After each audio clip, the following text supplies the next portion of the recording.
It began in healthy-looking pigs, months, perhaps years ago. A new coronavirus spread silently within herds. Gradually, farmers started getting sick. Infected people got a respiratory illness with symptoms ranging from mild flu-like signs to severe pneumonia. The sickest required intensive care. Many died. Experts agree, unless it is quickly controlled, it could lead to a severe pandemic, an outbreak that circles the globe and affects people everywhere. The mission of the Pandemic Emergency Board is to provide recommendations to deal with the major global challenges arising in response to an unfolding pandemic. The board is comprised of highly experienced leaders from business, public health, and civil society. We could be looking at double the number of cases in 1 week and 16 times as many in a month if we are not able to stop the spread. That would be on the order of 500,000 cases, and it would continue to rise exponentially. In 3 months, we could be approaching 10 million cases. We're at the start of what's looking like it will be a severe pandemic. And there are problems emerging that can only be solved by global business and governments working together.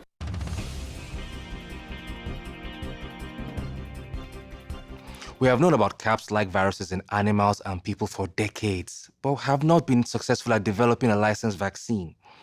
And sure, there are new technologies that may help, but it's going to be difficult. I am not optimistic about having a vaccine in time to be relevant during this pandemic. So the policy crisis in question for this board in this meeting is this: how should governments, business, and international organizations allocate and distribute pandemic antivirals and medical supplies to the people who need them most? What we've seen work very well in the HIV field is, in fact, procurement through the Global Fund. So having a centralized mechanism, so financially able to procure on behalf of affected countries would be critical. I think the second thing is it's going to be very important that for the business sector, for manufacturers of antivirals, that we have clarity around what the need is and where the need is and who are making the decisions. I think that given that the countries most affected are those that are low and middle income countries with unequal access to technology, to finances, the UN has a worldwide footprint, universally recognized, and universal membership. A global stockpile would certainly help ensure more rational and strategic allocation, but the reality is that we don't have the logistics capability, even within the UN, to bring that together in one place and run it. So this is where I think a collaboration between the international organizations like the World Health Organization and the private sector, which runs these supply chains for many purposes every day, understand where the supplies are, make smart decisions about how to allocate them to the people who need them in the places that need them the most, and then work with the industry to move those supplies from where they are today to where they need to be. Just to underscore the point that cooperation among supply chain providers or businesses that have huge supply chains can add a lot of efficiency to the whole process. The question is, can you, through this international mechanism, really promote commitments to doing this as quickly as possible and give people a sense that actually if they contribute more, that they will have a better chance of protecting their own populations and their country's security and health.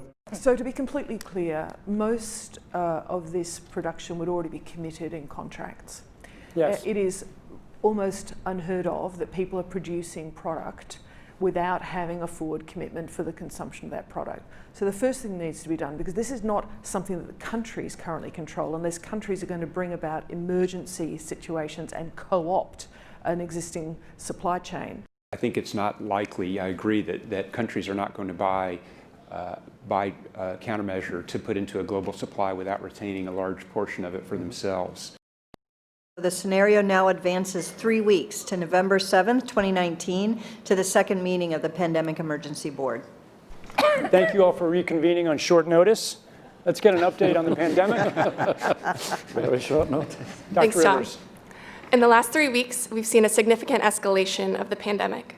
Previous projections appear to have been accurate, We've gone from about 35,000 cases to more than 260,000 estimated cases, with 13,000 deaths. This may be an underestimate. We know that there is a good deal of underreporting due to lack of surveillance in many parts of the world. The greatest number of reported cases are still in South America, where the pandemic started, but the number of countries affected has risen from 8 to 23 across the Americas, Africa, the Middle East, Europe, and Asia.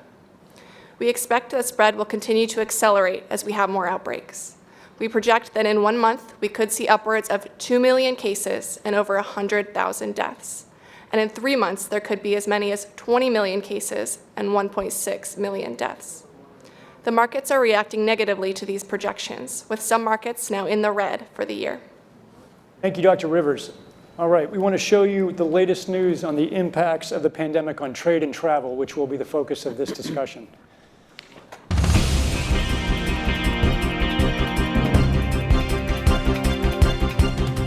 In addition to global public health crisis, CAPS is creating havoc with the trade and travel industries. The frightening public health toll of CAPS continues to mount. Patients are overwhelming healthcare facilities around the world, including many of the makeshift triage and temporary care facilities. People are avoiding public spaces out of fear of infection and in compliance with public health recommendations. This has had a dramatic effect on the retail and service sectors. Businesses of all kinds are struggling to operate, let alone provide basic services, as their workers have fallen sick or refused to come to work. Some companies have allowed telecommuting, but for most businesses and employees, this is not an option. Public health agencies have issued travel advisories, while some countries have banned travel from the worst affected areas. As a result, the travel sector is taking a huge hit. Travel bookings are down 45%, and many flights have been canceled. A ripple effect is racing through the service sector. Governments that rely on travel and tourism as a large part of their economies are being hit particularly hard. Consumer confidence has fallen dramatically, and people are delaying or canceling discretionary purchases. As a result, manufacturers are scaling back production on many goods. On the other hand, staples like food and medicine are being hoarded. Mandated border closures and trade restrictions are creating severe localized shortages. The Purchasing Managers' Index suffered its sharpest decline in 50 years, a leading indicator that markets are preparing for a prolonged period of economic disruption. In some regions, politicians are adding to the noise and confusion through social media. Ban all goods and travel from infected countries, and boycott companies that spread disease are common Twitter refrains often led by public figures. It's safe to say we face a tough dilemma. The movement of people may facilitate the spread of CAPS, but interruptions to travel and trade may have economic consequences that are just as bad. And to give us more detail on these issues before our discussion, Lucia Mullen. CAPS is spreading, and it's largely due to the movement of people. Individuals from affected regions traveling to unaffected areas, and susceptible people traveling to affected areas and getting sick. Travel poses real health risks, both of spreading the disease and of travelers getting sick. In fact, many travelers to affected regions have gotten sick, and some have died. Many countries have issued travel advisories for affected parts of South America. Additionally, politicians in a number of countries have called for bans on all travel and imports from affected countries. A few countries have actually banned all inbound travel and some trade from those countries. The total number of reported cases is currently about 30 times the total we saw with SARS, and 100 times the number of MERS cases so far. And disruptions to both local and global travel and trade are commensurately greater. On the other hand, public health experts inform us that travel and trade bans and fever screens are not effective at preventing importation of a highly contagious respiratory illness. Studies suggest that at best, they can delay importation by a few weeks. Some countries have advised against travel to countries in South America. Others are advising against traveling to any country with cases. A few countries have even put bans in place for persons or goods coming from countries with cases. These disruptions are beginning to have major economic consequences for the South American region and will soon have cascading effects globally. We are anticipating far greater disruptions to trade and travel may be on the horizon. One prominent economist estimates that global GDP could fall an additional 4% as a result of travel and trade restrictions. This would cause a severe global recession. Such a severe recession has the potential to result in both high unemployment and runaway inflation, creating the groundwork for national instability and change in the global political landscape. So the policy crisis for the board to consider in this meeting is this: how should national leaders, businesses, and international organizations balance the risk of worsening disease that would be caused by the continued movement of people around the world against the risks of profound economic consequence of travel and trade bans? So what does this board recommend? And remember, as we're thinking about this, that this pandemic is now already 10 times as large as the 2014 West Africa Ebola outbreak and growing exponentially. So, your views. We've got a big dilemma. People moving, carrying disease, we can't stop trade and travel or else we risk economic consequence. Well, I think that we need to evaluate the capacity of these communities that are being severely impacted in Brazil and Ecuador to assure that we don't create a humanitarian crisis there, and that they don't have the ability to sustain the community, which will just create more widespread panic and hence more spreading of the disease.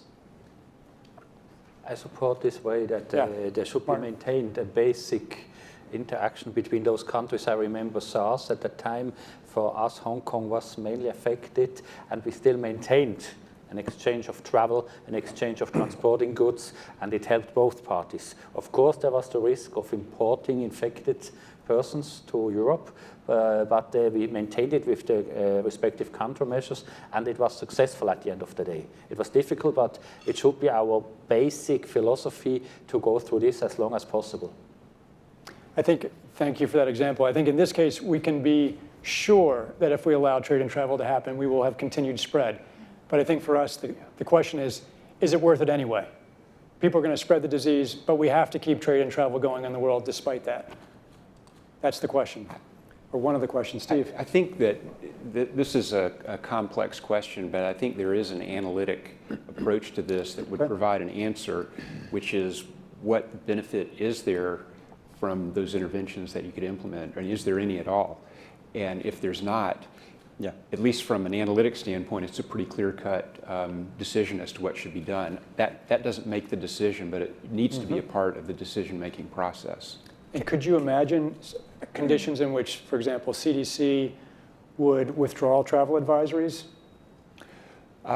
If you knew that they were contributing to travel and trade chaos? I could give an example from H1N1 where we had a time-limited advisory against travel to affected areas in Mexico, and after a short period of time, it became clear that if you live in the United States, your risk of getting disease is greater in the United States than it would be from a person traveling from Mexico. So that is actually a very helpful kind of analysis, just to make sure that it's not just pure harm. Chris and Jane? Yeah, I think we have to avoid thinking of whether this is a binary decision of whether there should be trade or travel or not. I think there has to be informed travel. I think having advisories that let people know about what, if they are going to travel, what they need to do to stay safe, and that has to incorporate some of the things we talked about in the last meeting about what's the likely availability of personal protection equipment or treatment should they fall ill while they're traveling. And in trade, we have to understand, again, how do we protect the people who are involved in keeping the global infrastructure of trade and logistics going. We need that infrastructure to move healthcare workers, to move healthcare commodities. We shouldn't take blunt instruments. We should actually protect the people engaged in making the international trading system work and inform people who are going to travel with or without a ban and make sure they're making informed decisions rather than saying travel yes or no. Okay, Jane? I was going to make a very similar point, so let me make a slightly different one, but I agree with everything that Chris has said. We know that if you try and put a border between peoples who actually have reason to travel, they will go round you. And we also know that people will then hide issues around disease. So the question about how you give people the best information so they can protect themselves. And in Australia's case, in theory, we could close our borders, but let's be completely clear. We probably have enough fuel supplies to last us maybe a month. So in a practical sense, very, very often, there's not a lot you can do but to keep trade and travel going. But exactly as Chris says, it has to be done in a nuanced way. And for those of us who travelled through Asia during SARS, I was one of those people. Being informed about what I needed to do to protect myself was a really important part of how we handled that. Thank you. Tim? So, yeah, I think in the same vein, the last two comments. First is I think the International Health Regulations Committee, Emergency Committee, should be issuing rational advice on how to best protect oneself, recognizing that this is already out of the bottle, but there may be ways in which certain constituencies can protect themselves, and those should be issued as guidance to manage unnecessary spread or prevent unnecessary risks. Secondly, I think it's really important for this board to be looking at 1 month and 3 months and saying, what is the essential business continuity that we have to establish now? Because this is only going to get worse. And we need to look at what are the most important functions to keep not only the global economy going, but also essential basic commodities to make sure that we're not going to get into fuel and food and other critical shortages that are going to accelerate economic contraction. So I think it's very important now to start projecting out to identify with the key constituencies that are responsible as part of the global ecosystem for managing life, critical supply, trade, and activity, to get those constituencies mobilized and begin to identify essential continuity plans. We are going to actually talk about that explicitly in a bit, and thank you for raising that. Latoya. In looking at my sector, we know that travel is the basis, and hospitality. Travel and hospitality is the basis of what we do. And limiting bans, putting potential bans in, that has a wide economic effect on those particular areas. And so, and devastating consequences, because we're looking at individuals who may not be able to earn a living, and it moves forward from that point. One thing you look at is your business continuity plan that you have as a private sector industry, and see where you can manipulate or even look at the minutia of the plan to see how you can assist those areas in which they're most affected to lessen the economic strain. Thank you. A number of people want to get in. Let's move around the table this way. For those who haven't had a comment yet, Levon? Yeah. So I've received a note to say that the supply chains are already being disrupted with employees refusing to come to work unless they're provided with PPE. So, along the same lines, the business continuity plan actually kicks in already. And I would say that for the rest of the business activity, so those that may not be directly impacted, they should start exercising some of those business continuity plans as well. And I think there needs to be a concerted effort by the government to get the message out. This is a good time for us to use social media as well to try to get people to be a little bit more calm. So the message needs to come across quite strongly, I believe. Getting the message out is one important thing that we really should follow up clearly also from our industry. I mean, there are so many rumors around, there are so many aspects around, and this has a very, very heavy impact, like Latoya also mentioned, for their industry. We have to keep this up. We have to try to maintain a basic service all over, otherwise the system will collapse.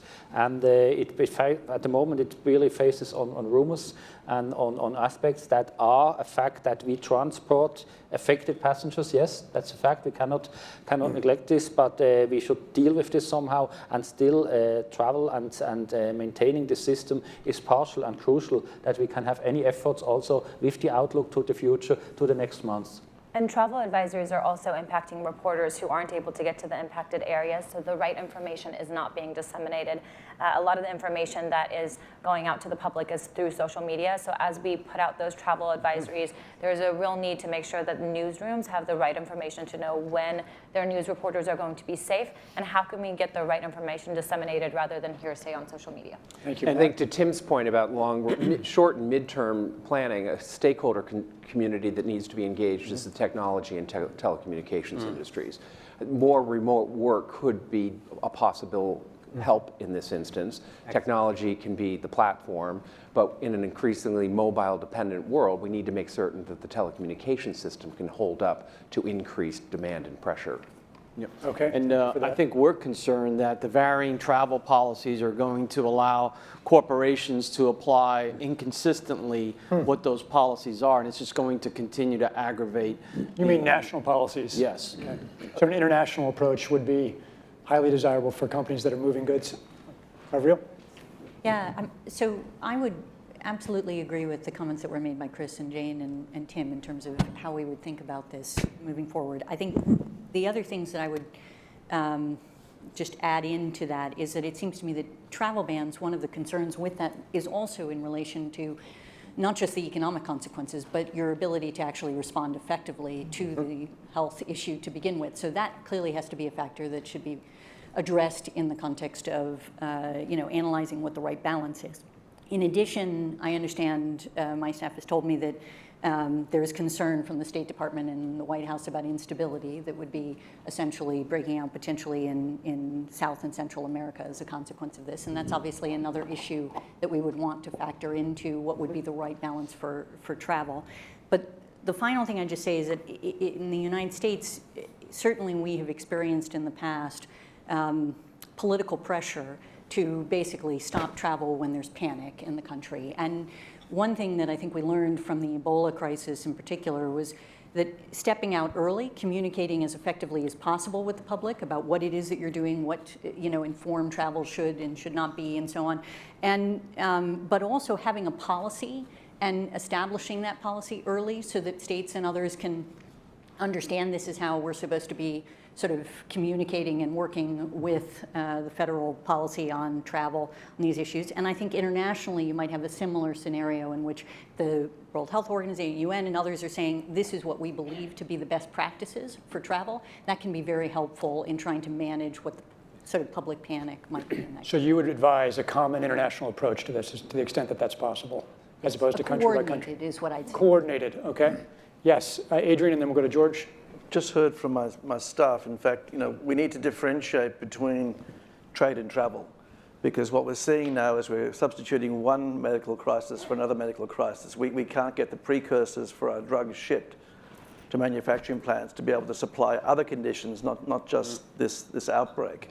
And so we need to think about what is travel. Is it non-essential travel? Is it business travel? I think we have to be clear about are all countries created equal in terms of risk. We need to have real clarity of communication around that if we're going to maintain our medical supplies globally. And for global business, for your company, where should that communication be coming from? It should be coming from respected authorities. So it should be coming from CDCs, WHOs, departments of health, and then we should promulgate those as an industry, as we already do through organizations like International SOS, so that we have that risk clearly identified. So you raised the question of essential versus non-essential. I just would ask the group, what is essential trade and travel? Do we have a common definition or even the beginnings of a definition of what should be essential trade and travel? Well, it will depend on the context. WHO, we should use WHO's list? Essential for trade medicines. and travel. Yeah. For medicines and supplies or for all trade and travel? No, it's just medicines. Medicines, but, okay. I think it's the right question. Okay. I'm sorry, George. Yes, I've got some information from my side. It looks like some countries already banned travel. And it looks like also in China we have a few hundred cases and also have a dozen death cases. But look at the data so far we collected. Looks like, think about the 2009 pandemic, H1N1, and also Ebola. Of course, it can stop everything. It looks like the numbers would decrease, but you have to balance between the trade, travel, economics, and the social activity, everything together. So in my opinion, think about H1N1 and Ebola. Maybe risk communication and public understanding of the whole situation is more important than the ban of the traveling and everything. So this is, I would agree with Matthews, spread the knowledge, to the public by mobiles, all this, accessible device. Thank you. Sophia, did you want to comment on that? Sophia, yeah, I want to agree with that. Okay. And my staff have advised me that basically the level of support for travel restrictions is somewhere between 57 and 90%. Now, we all know politicians will be influenced by the general view in the community, but we can use that in a positive way. The truth of the matter is, if we find ways to retard spread, and if we can work with people, so what we're doing is, one, consistent with meeting their concerns, but we do it in a way that actually meets the science need. And we have done this with Ebola, we've done it with flu. So we've got history here, but we need to do it in an orderly and in science-informed way. Okay, thanks, Sophia. Thank you. And just a note that the UN is now concerned that the travel restriction is now impacting countries that have not even reported any cases, and recommends that member states actually follow the WHO guidance, and that means not to implement a travel ban. I think it goes back to the communications point that has been made around the table about the informed travel, et cetera, et cetera. Thank you, Brad. Yeah, we've reached a point where travel discussions and bans, whether it's personal or commercial, is affecting supply chain, and there's fear and panic about ships and coming into docks and supply. So it's starting to interrupt supply chain. So we have to just be cautious at this point in the time of the crisis that it's not just about travel, because now it's spreading to supply chain issues, because countries or even companies are saying, don't let that ship come into the dock because it's coming from an area that's right. I think so. We can't be siloed in our thinking about, oh, it's just travel ban right now. Right. So it's starting to affect a broader part of the crisis. So for those of you who work in the global supply chain, what kind of strategic interventions are going to be necessary to keep trade and travel going? Are we going to need to have government bailouts of companies, or are companies going to be able to make it through this crisis? For example, Lufthansa or others in your industry, are we going to need subsidies, liability, remediation, countermeasures? What's it going to take to keep Lufthansa flying? I mean, first of all, it is really that we have open communication, that we try to convince, as Sophia said, governments not to ban each other, especially if it's countries that are not affected. We realized it. I take again the example from the SARS crisis. Hong Kong was heavily affected. We had good communication with the government there, with the CDC, and we could find a way to maintain operation, although it was economically a nightmare, 20% booking figures in the planes for certain periods. So you're flying planes with 20% bookings? Yes, but we kept flying. Okay, that time it was one destination. If it's worldwide 20% booking figures, we have to adapt the network. We will not maintain this for several weeks, that's the case. But that's why it's so important. And once again, with Sophia, we have to spread this out clearly. Countries that are not affected should be served on a normal basis. Countries that are affected should be served on an adapted basis, what is necessary, but still should be served. And we need a clear and open communication. Jane mentioned it as well. What is essential, what is non-essential travel, we have to clarify this. Otherwise, if we go down to 20% bookings over a long period, the company will run down. That's a fact.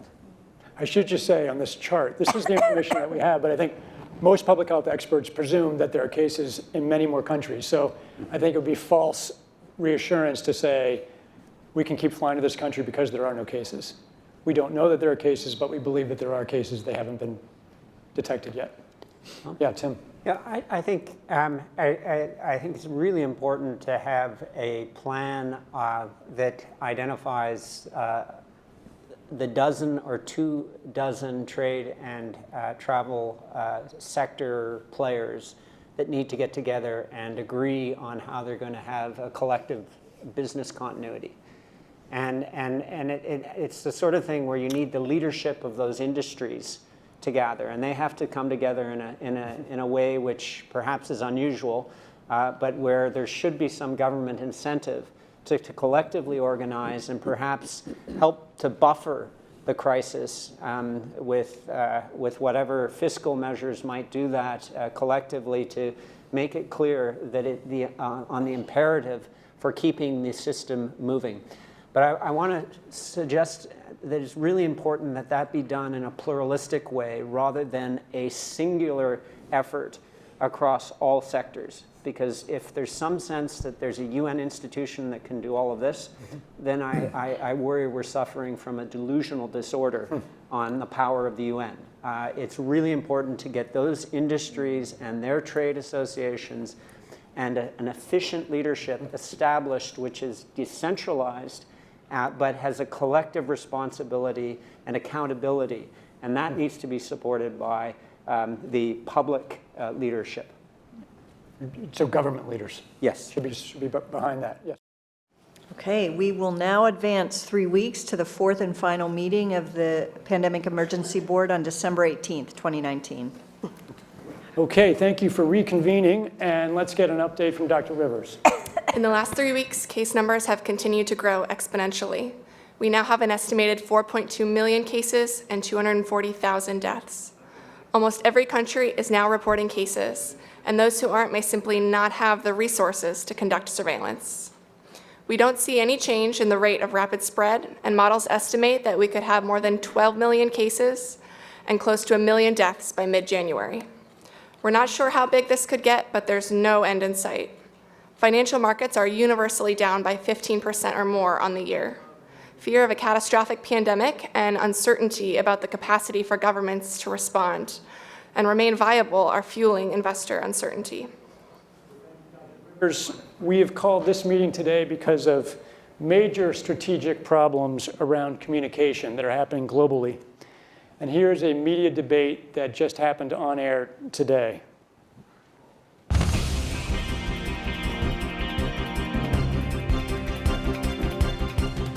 Alarming news emerging from social media companies today about the CAPS pandemic.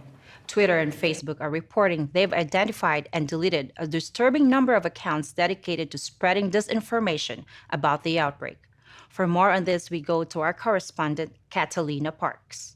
Chen, these accounts were created by several state-sponsored groups intending to sow political discord, and some individuals are seemingly seeking to gain financial advantages. Violence against healthcare workers and minority populations has been increasing. A recent riot highlights the real danger in these posts. Countries are reacting in different ways as to how best to manage the overwhelming amounts of dis and misinformation circulating over the internet. In some cases, limited internet shutdowns are being implemented to quell panic. Thank you, Catalina. For more on this, we are joined by experts on crisis communications and social media, Kevin McAleese and Sarah Lee. To me, it is clear countries need to make strong efforts to manage both mis- and disinformation. We know social media companies are working around the clock to combat these disinformation campaigns. The task of identifying every bad actor is immense. And experts agree that new disinformation campaigns are being generated every day. This is a huge problem that's going to keep us from ending the pandemic and might even lead to the fall of governments, as we saw in the Arab Spring. If the solution means controlling and reducing access to information, I think it's the right choice. I agree with Kevin. This is a big problem and doesn't even account for the massive amounts of misinformation being generated by legitimate users about the pandemic. But it's not just trolls who are spreading the fake news. It's often political leaders themselves. Who's to judge what's real or not? Would we trust every government to separate truth from lies?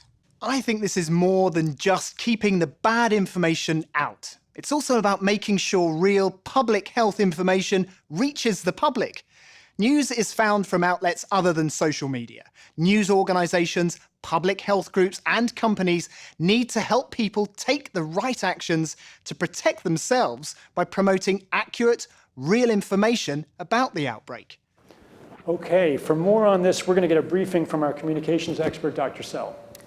Global health experts have highlighted that dis and misinformation are wreaking havoc on the CAPS response. Health workers are under attack in a number of locations due to rumors that they are purposely spreading the disease. And response efforts in many places have had to be suspended because of concerns around violence. Pharmaceutical companies are being accused of introducing the CAPS virus so they can make money on drugs and vaccines, and have seen public faith in their products plummet. Unrest due to false rumors and divisive messaging is rising and is exacerbating spread of the disease as levels of trust fall and people stop cooperating with response efforts. This is a massive problem, one that threatens governments and trusted institutions. Polls have shown that mis- and disinformation are ubiquitous. At least 90% of the public has been exposed to these messages. At the same time, misinformation messages come from a variety of sources, even government officials. And often governments are contradicting one another. We know that social media is now the primary way that many people get their news. So interruptions to these platforms could curb the spread of misinformation, but could also limit access to information from legitimate sources. Health ministries around the world are attempting to combat mis- and disinformation by amplifying public health messaging through social and traditional media. But they are being outpaced by false and misleading information.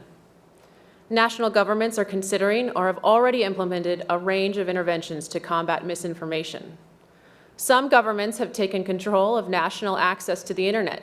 Others are censoring websites and social media content. And a small number have shut down internet access completely to prevent the spread of misinformation.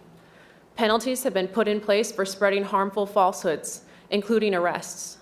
Other countries have taken a more moderate approach and have focused on promoting fact-checking efforts and working with traditional media outlets, yet these approaches are limited in scope.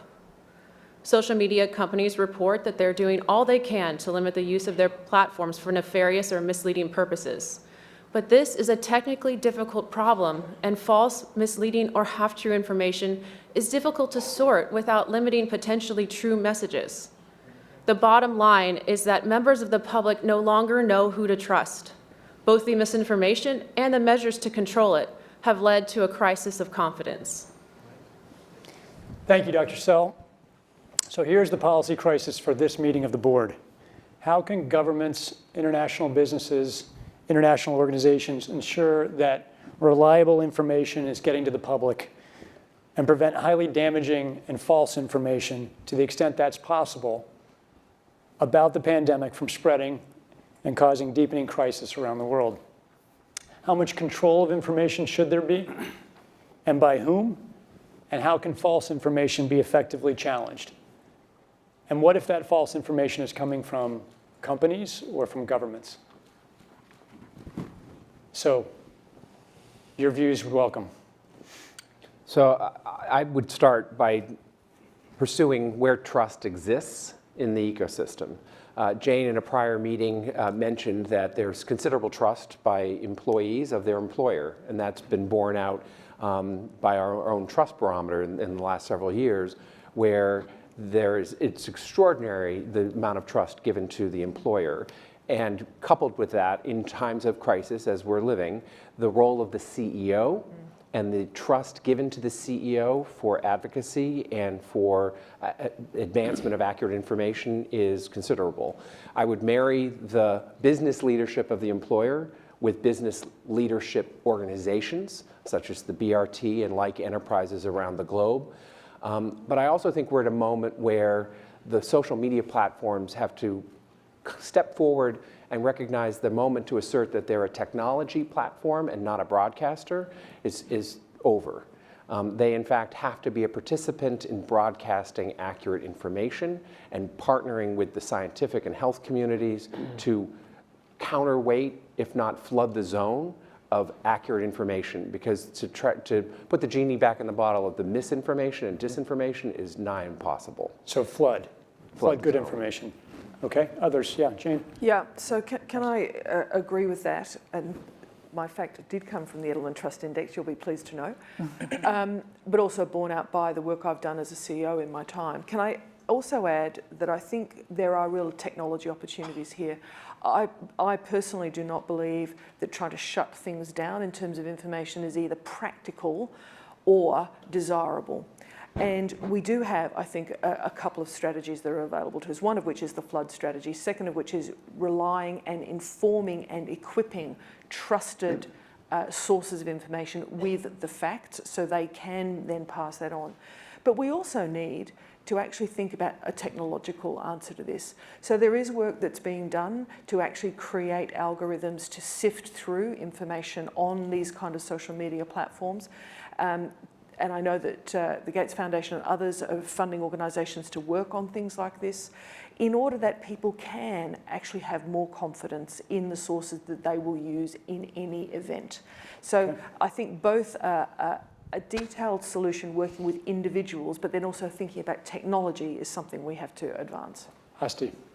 So looping back into the trust barometer, last year in Davos it was released that trust in traditional media sources has grown, while trust in social media sources has gone down, specifically after the last elections in the United States. So I think one of the ways that we need to approach this is to make sure that we have the right representatives on traditional media networks in order to portray our side of the story and make sure that there isn't misinformation. I agree with Jane that shutting down internet is only going to cause extra panic and extra anxiety.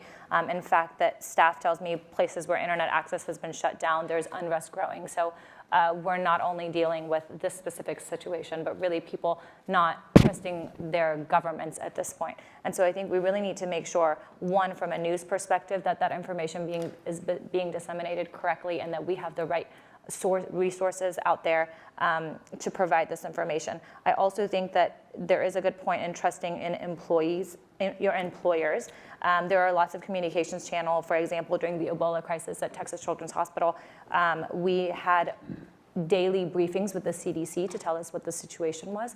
And because of the daily briefings, we used between the intranet, internal global communications, and town halls, we use those sources to be able to disseminate information and make sure that our employees knew exactly what was going on, coming straight from the source, whether it was from our CEO, our chief nursing officer, or others within the hospital. Okay, Tim and Chris, sorry. No, I think a complementary tactic too is to tap faith-based organizations and civil society and other institutions to recruit them also to basically, almost at a grassroots level, continue to basically have the integrity of the information.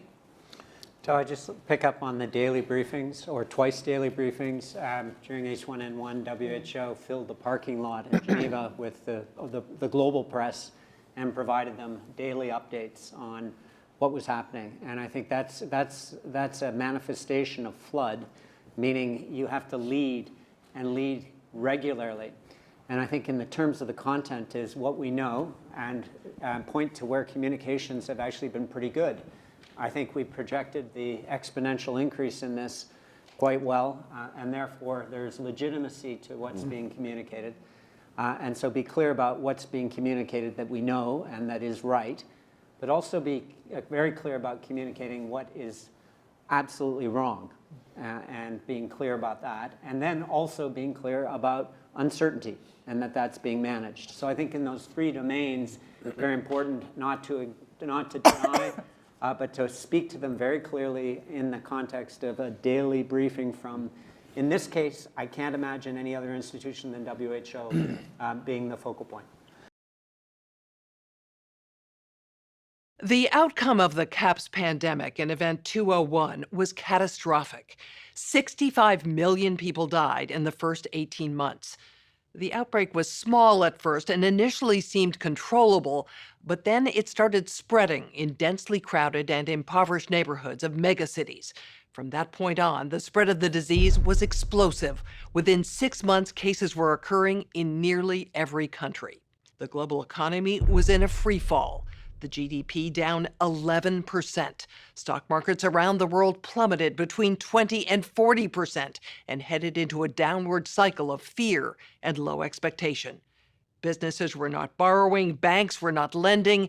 Everyone was just hoping to hunker down and weather the storm. Economists say the economic turmoil caused by such a pandemic will last for years, perhaps a decade. The societal impacts, the loss of faith in government, the distrust of news, and the breakdown of social cohesion could last even longer. We have to ask, did this need to be so bad? Are there things we could have done in the 5 to 10 years leading up to the pandemic that would have lessened the catastrophic consequences? We believe the answer is yes. So, are we as a global community now finally ready to do the hard work needed to prepare for the next pandemic?